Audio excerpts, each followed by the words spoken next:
I'm in accounts payable here, and if I have a look, I've got a pending invoice in the system, and this one is invoice 200, for example. And if I have a look at the details behind this, it's sitting waiting for approval, and it's actually about $600 that's sitting there. So the invoice is INV 200, for example. So if I go and have a look at this vendor, what I'll see is that if I look at the invoices in the system, you'll see that I don't have one for 600, the INV 200, it's not there yet. So while it's sitting waiting for approval, I don't have any posting that's happening in the system as well. You can see in the subledger journal the posting that will happen, for example, but if you go and have a look at these accounts, as the 200 100 for the vendor balance and the 618 900, for example, then I won't have my expenses in there yet. So if we go across to the ledger, so 618 900, so if we go across to the general ledger, have a look at our main accounts, 618 900. And if I look at what's posted on this, I won't see my 600 amount because it hasn't actually posted yet. So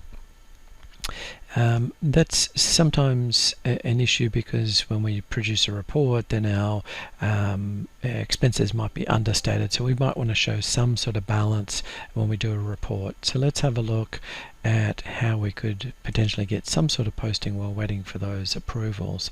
So if I go into the purchase order, let's go through the whole flow.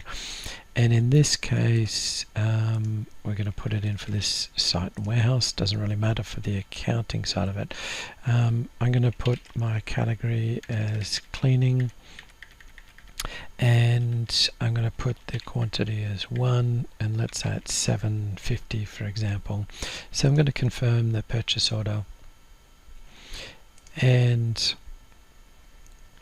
what I'm going to do in this stage is we have the workflow configured, so we have the vendor invoice workflow, and if we have a look, we have one active, and if we have a look at the workflow configuration, what I'll see here is that if the vendor is within tolerances, then it's going to go and post it. If it's not, then it's going to go and sit and wait for approval, for example.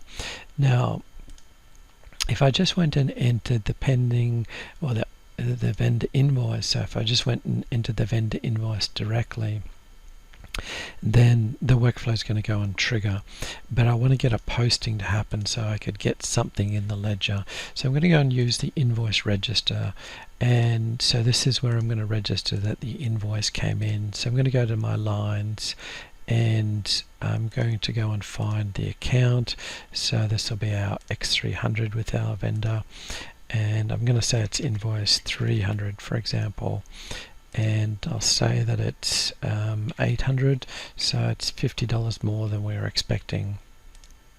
Now I can mark off who approved this, for example, and what I can also do is match it to the purchase order. So this was the last order that I put in here, so 449. So I'm linking this invoice to that purchase order, for example. So I'm going to go and post this, and it didn't pick up my approval. Let's just pick up me. So Tim, I'll select Tim. Alright, so let's try to post again. Alright, so it's posted, and if we have a look in the voucher, what we have is a posting of the $800. So accounts payable invoice offset pending approval. So this is what the account is called.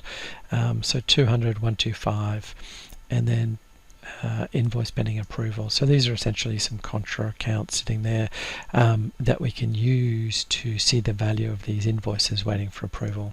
Now these accounts are configured in the vendor posting profile. So if we have a look at the posting profile, and you'll see that these are the accounts that are being used. So this is the arrival account for that invoice, and then that's relevant offset. So this is where you could configure those, for example. So if we have a look, 200 125 in the ledger, for example,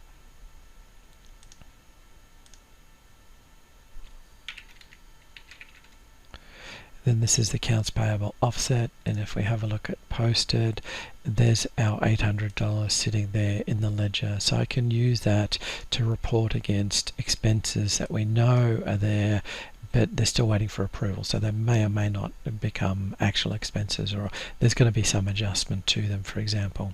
So what we also want to do is now trigger that invoice from the pending from the invoice register to match it with the pending invoice as well, so we can process that workflow. So let's go into accounts payable. What I can do is use the invoice pool here, and you'll see that this is our invoice 300. So what I'm going to do is go to my purchase order here, and this will let me configure, essentially this is creating the vendor invoice for that amount. So I'm going to go and open this up, and let's edit it. Now, because I've opened it from the purchase order, what I do need to transfer is the actual amount of the invoice, so in this case 800.